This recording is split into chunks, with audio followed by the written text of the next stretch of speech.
the reptile fluffer from down under herps. Well, let the audience at home interpret that one, I guess. And we're going over his reptile collection. So show us what you got.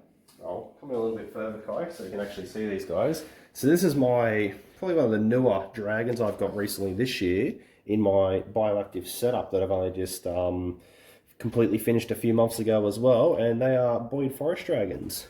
You find these guys in the Brisbane area, and not Brisbane? Cairns, that's right, further north. So all the way at the top of Australia they are, and these are only about 4 to 5 months old, these guys are. So they will do a lot more growing, and we'll get about 3 times the size of this, but they mainly are all tail as opposed to body. But if you just have a look at this guy here, this is our male, and you can see that little crest he's building, and he will get a few little divots down the side and get a lot more colouring to him. And our female here as well will get a bit more colour down the track. She is in a shed at the moment, so she's looking a little bit dull, but she usually looks a little bit green like he is. And what we've got in here are just a few bromeliads, bit of moss growing all over the tank, and some umbrella plants, which these are probably my favourite plants so far to have in the bioactive tanks at the moment, and with 5 cleanup crews as well. Yeah, so you really know your plants. Yeah, so we've got a lot of bugs in here too. So your favourite? So these guys are class 2 reptile as well. Yes, they are a class 2 reptile, like most of my collection is here. So they're a little bit more... It's just more of these guys, like they're a bit more tricky because once you get to the class 2, there's more humidity involved. Yeah. There you go, get the jump. Quite active. Oh, they are active and good to watch these guys, especially in the morning when this the heat first comes on, which is also our UV. Yeah. And what people will get with these as well, so they get a bit mixed up with how much heat you need and the UV levels. But you guys will probably do a video on your channel. Oh yeah, well we have kind of done a video. It was one of the pickups we've gotten was these guys going over the tank a little bit. Yeah. Not too in depth with it, just because we haven't put too much knowledge out on it just yet. But when you get to the class 2 stuff, I find a lot more animals that involve humidity. That's when people start having issues. These guys have about 60% humidity plus. And you've got at any given time. and everything. Humidifiers, I spray them morning and night, everything's in there. And if you notice in the tank, there's no heat globe. You go above 29 degrees on these guys, you can kill them. I'm getting a perfect 28 degree basking spot here, emitted from the actual UV light itself. And these are Arcadia 6% UV T5 globes I'm running, and a T5 hydroponic plant growing light as well. And that gives me that 28 degree temperature, or sometimes 29 degrees. So these guys got a fair bit more growing to go, do they? Oh yeah, they'll get like 3 times the size of this, man. But they're, like I was saying earlier, they are mainly all tail, but they do get a pretty decent body. And these are the main dragon you will find beside your beardy in most zoos around Australia as well. And the males just have that magnificent green colour. Oh, they do. They get the greens. They can get yellow and blue, reds as well. They're like the best starter R2 dragon you can get into, and these have been a goal of mine to get for years. Definitely one of the goals for any Australian keeper. Oh, they are. They are. They're one of the pinnacles of the Yagamids. Yes, I reckon. yes, definitely. And this is only their tank till they're a bit bigger, and then we are going to be putting them in another reptile one, but one of the 90 centimeter high tanks. So because they are an all bioactive, definitely bioactive. Probably going to be pulling a lot of it out of this and putting it into that. But yeah, this is just there till they're about a year old, maybe a bit older, just until they get that size. And bioactive is great for enrichment. It is. It is. Like the amount you'll see in a minute, especially on the next tank we're going to, the amount of enrichment it encourages in your animals. These guys, when I had them in my holding tank for a week while I was finishing this, they weren't that active. The heat was there, the UV was there, everything was fine, but they didn't really do much. They just perch. Yeah. I don't think I see these guys sit still even when the heat goes out. Yeah. The heat and lights turn off at about 5:30, 6 o'clock at night. They're still going if I've got the lights on in here, cooking dinner or something at like 8 o'clock. And they're very active. One of the important things and the most exciting things about captive keeping of reptiles and other pets is the advantage of reptiles. You've got this small animal that you can keep in a really large bioactive setup that's so interesting, and you can kind of watch nature as you're there and see how friendly it is with it. Yeah, they are pretty good. A lot of people will say they're not really a hands-on reptile, But the work we do of our reptiles, I try to make all of my reptiles hands-on without stressing them out at all, just because I want to use them down the tracker. Even myself, when I go to move them, I don't want it to be an issue just trying to move them out of one enclosure to the other. But with these guys as well, I might add, they don't drink stale water, like stagnant water. The water's got to be moving. So you either have the misters or I spray them. So when I'm spraying them, I'll hold it near their face and they'll start drinking from the actual spray. Or say they're perched on the side of the log here, I'll spray there on a leaf or something, the droplets will go down and they'll drink that. I've got a water bowl in there, but that's mainly for the bugs and cleanup crews to drink from. But these guys will not drink that water if it's staying still. So that's one little thing that a lot of people won't commit to even when it gets to this. Another reason why they're on the R2, I guess. Yeah, because there's a lot more care involved as opposed to a bearded dragon. You just chuck a water bowl in there and they'll be good. It's not impossible care, it's just there's a little bit more effort than, say, having a few tiles on the ground and a water dish. But no, they are definitely recommended. Yeah, they're such an interesting species. And they're the main thing I like on them, they're so alien-like. They've got these long, lanky toes, just their heads, everything about them does not scream Australian native. And you can see how content they are as well. Like they're loving their environment. They're in a safe environment they're comfortable with. There's plenty of enrichment there. The plants help with that a lot. Live plants help with that heaps. And with the bioactive, you've got little bugs running around that keep their interest. Oh, they eat my cleanup crew. It gives me the shit sometimes where I'm just like, oh my god, like my slater population's it's dwindling at the moment, so I do breed my own bugs as well just to keep putting in there, because these guys are smashing at the moment about 5 large crickets a day each. So they are at a healthy weight. They're at the perfect size for their age, and they're eating the right amount of food each day. But because I've got little creepy crawlies running around, so I've got me slaters, I've got springtails, which are too small for them to eat, the roly-polies, jumping spiders, and earthworms. The poor roly-polies and slaters just keep getting smashed. Yeah, they see one little slater or wood lice moving around, it's boom, they're on it. I'm just like, oh man, so they are good to watch, and I feel sorry for the cleanup crews, but that's part of nature. So we'll move on to the next one. I'll just lock this tank back up. What have we got down here? Another bioactive by the looks of it. It is another bioactive paludarium setup, this one is. So if you just want to move that glass just behind you. So what we've got in here is you can actually find these guys in Sydney as well. So this one's another high up. Oh, it is. But it's an R1, this guy is, because you cannot get the colubrids on an R2. Well, you can't get them until you've got them. So this is a common, it's a non-venomous colubrid, but it's a common tree snake, but it's a blue phase common tree snake. And these guys you can find in the Sydney region, and they span all over.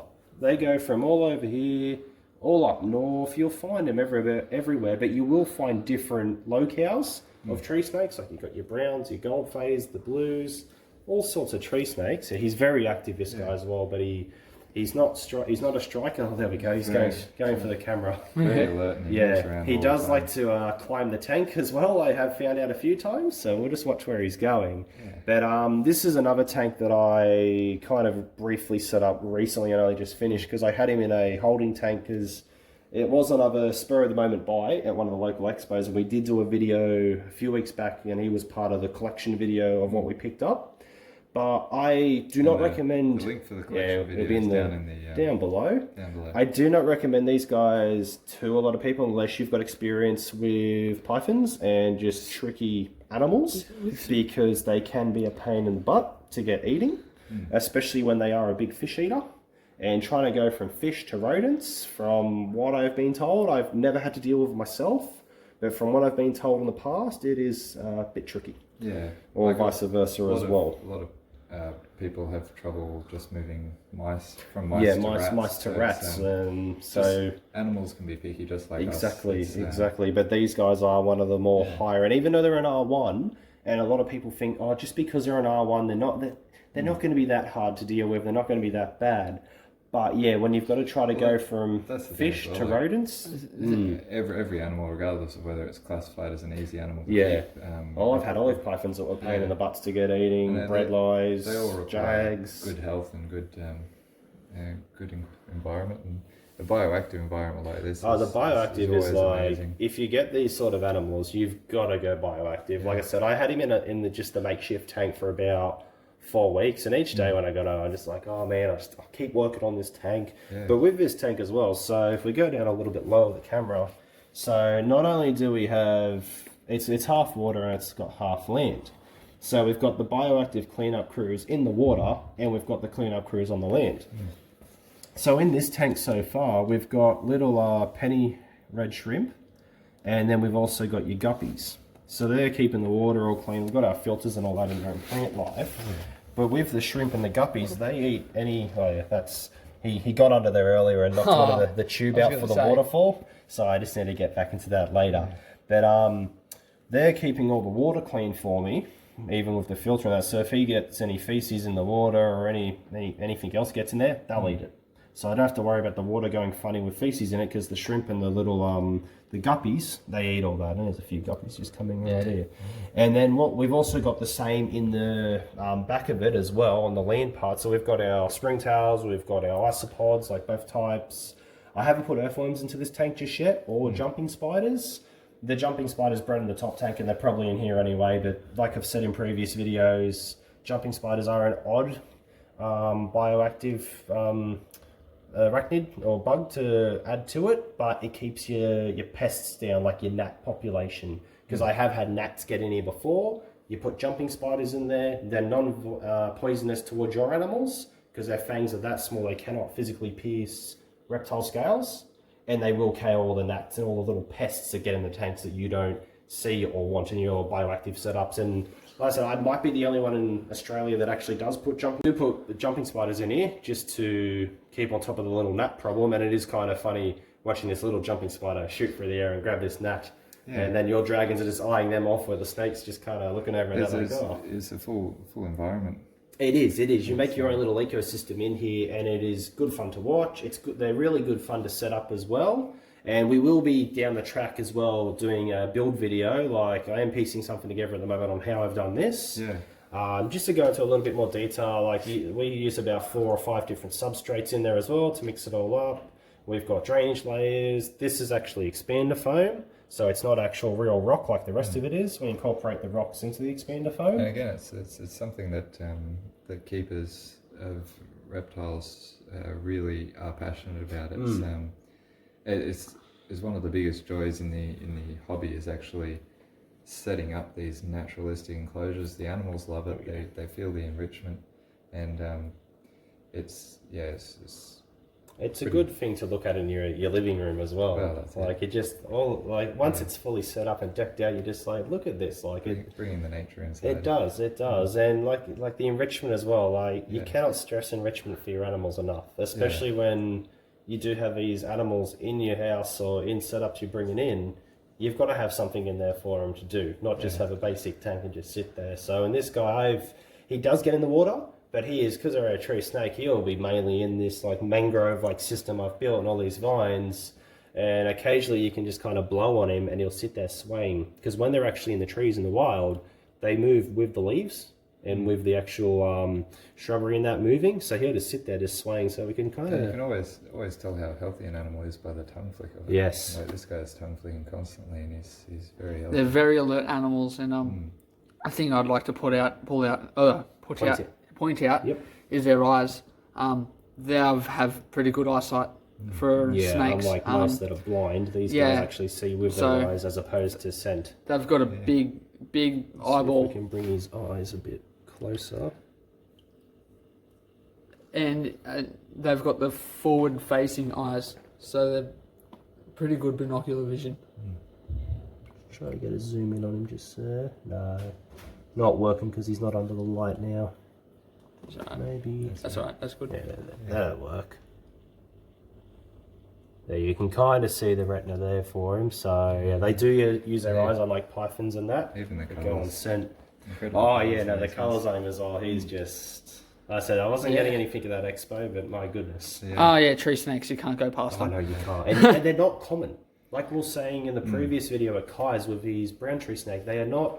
They're starting to become a bit more common now because people are getting and seeing these things and going, oh, That looks really cool. And How do I go learning about more getting about how to into actually keep these them and breed guys? them and So, stuff, colubrids are they're an awesome and underrated animal to keep in the hobby. Yeah. And you don't see much of it, And like they're not freaking out. They're very relaxed. They're very inquisitive, and that's Very, the yeah. moving about. They are quick when they want to be. Yeah. I can Ooh. tell you that much. Yeah. Especially like this guy, when I get food involved, I never knew how quick he was until I Yeah. had this is the one I tongue feed because of how small the food is. Mm. And yeah, he was straight on it. He was straight, almost out of the tank, grabbing that pink. He was like, whoa, okay. So they are quick little snakes, and they can be flighty, but you put the effort into them. Yeah. This is the end result. Well, that's it. And it's great to be hands-on with your animals. And, Oh, it is. It's It good for is. them as well because they lose the fear of you, and Well, they don't see you as a threat anymore. So yeah, and then it's just them living a peaceful, happy life. Yep. that should do that. Just want to thank Cam from Down Under Herps for inviting us over to do a reptile tour of his place. And yeah, check them out. We got the link down the bottom, and they got heaps of good videos up there. Sweet.